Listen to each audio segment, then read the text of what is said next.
Hello, sports lovers. I go by the name IG. This is the Game Podcast. The weekend has been very busy. We've got the Champions League, we've got the European League, we've got the English League, we've got the Spanish League, the German League. Let's go after it.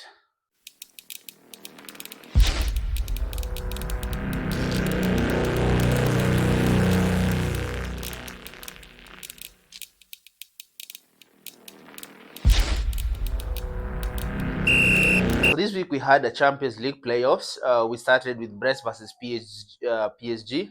PSG were able to score 3-0. PSG started by having a penalty with Vetinha having a score of 1-0.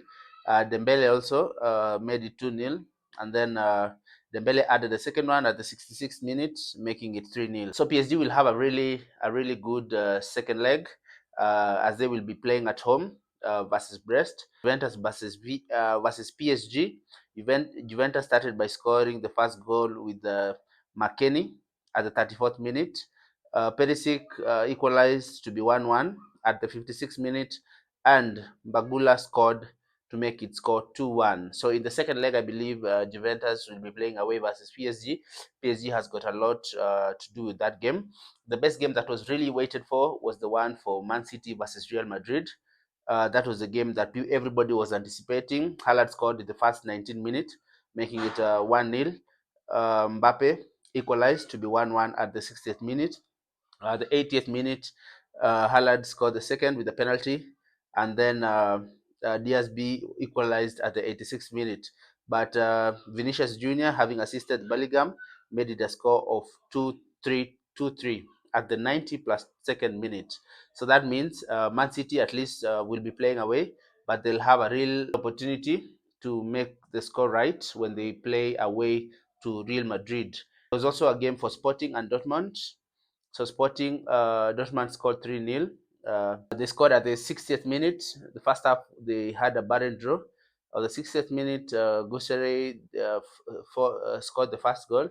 The second goal was scored by Grospi at the 68th, and then the 82nd minute they had the score to be 3-0. On the second day for the Champions League, we had Club Brugge versus Atalanta. Atalanta scored 1, Club Brugge scored 2. This was an open game for any team to score. So Club Brugge scored on the 15th minute to make it 1-0 by Jutgla, and Atalanta equalized with Pasalic in the 41st minute. So that means first half they were 1-1. In the second half, the game was quite tight, and in the 90 plus fourth minute, Nilsson G scored 2-1 with a penalty. So that means that Atalanta will have a second leg, which they have all to play for. We also had Bayern versus Celtic. Everybody was rooting for Bayern Munich, and Bayern indeed ended up scoring 2-1. And we had Feyenoord versus AC Milan. Everybody was rooting for at least goal, but Feyenoord scored 1-0 against AC Milan. And then Monaco versus Benfica. Monaco had were issued a red card. They had been given a red card on the second half. Al Musrati was given a yellow card on the 41st minute, and when they came to the second half, Al Musrati was given the second yellow card, making it a red.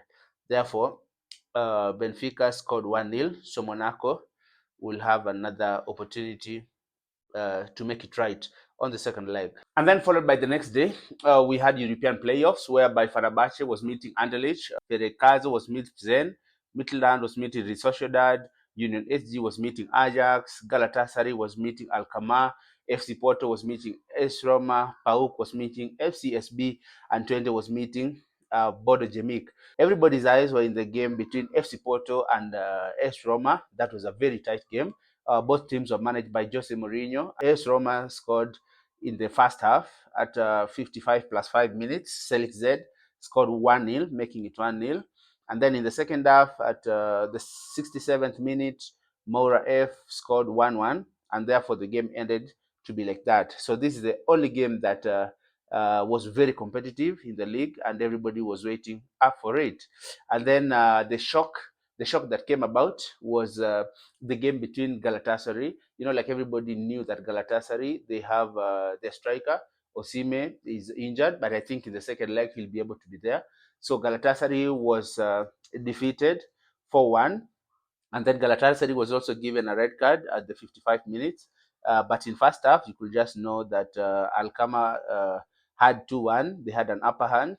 And then in the second half, they just killed it. Once Galatasaray had got the red card, it was all flowing. They were being scored left, right, and center. So that game ended up being 4-1. So Galatasaray, Osimhen will be on the second leg, and the competition will be tight. But now they have to score like 4-0 so that they can also qualify for that match. Jose Mourinho's Fenerbahce just got a walkthrough. They defeated Anderlecht 3-0. The first score was scored by Tadic D at 11th minute. Zeko scored on the 42 minutes to make it 2-0. And then in the 57th minute, Nesri got it to be 3-0.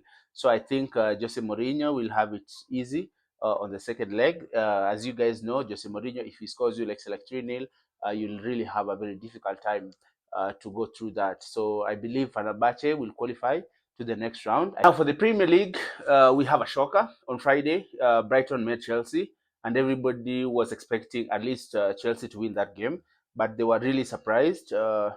In the 27th minute, Mitoma scored. It was 1-0 against Chelsea.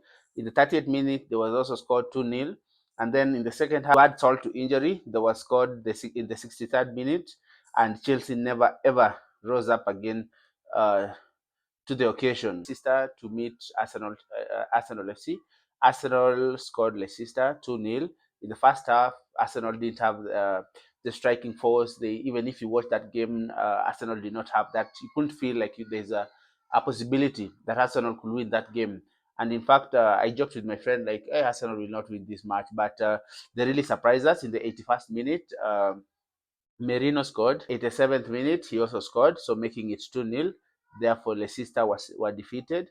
Aston Villa versus Ipswich. Everybody, with Aston Villa having the new players on board, everybody anticipated that Aston Villa will win.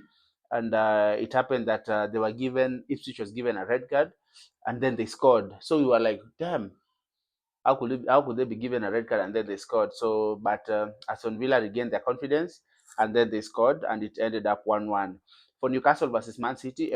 But Man City were just in another level. Mush scored like a hat trick. Like that guy is very consistent in terms of how he scores. So he had a hat trick in first half, 3-0. And then in the second half, Makate, having gotten an assistance from Haaland, was able to score and making it 4-0. So Newcastle had nothing to prove. Newcastle had nothing to come to defeat Man City, and that's how the score was. Then Everton also defeated Crystal Palace 2-1. West Ham were defeated by Brentford 1-0. Bournemouth defeated Southampton 3-0, 3-1.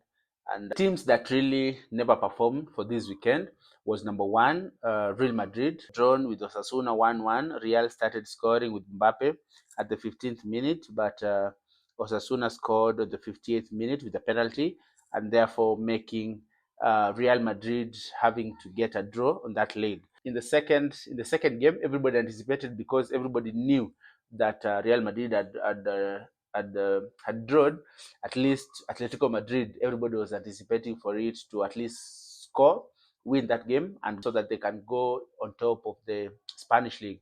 But to our surprise, in the 7th minute, Barrios P was given a red card, straight red. They were like 0-0 in the first half. In the second half, Celta Vigo scored in the 68th minute with a penalty, as Spurs scored it.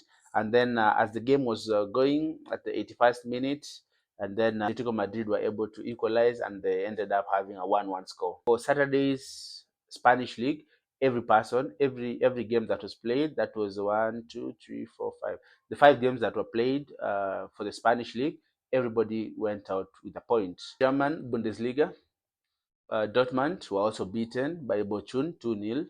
So that also having a surprised game. So that's a wrap for the action that have happened this weekend, for the disappointment from Real Madrid, Atletico Madrid, Bayern Munich. So if you've not hit the subscribe button, kindly do that. We're starting the 2x games this weekend, so kindly follow so that you can get to know where to place your money and where not to place your money. Let's go after it.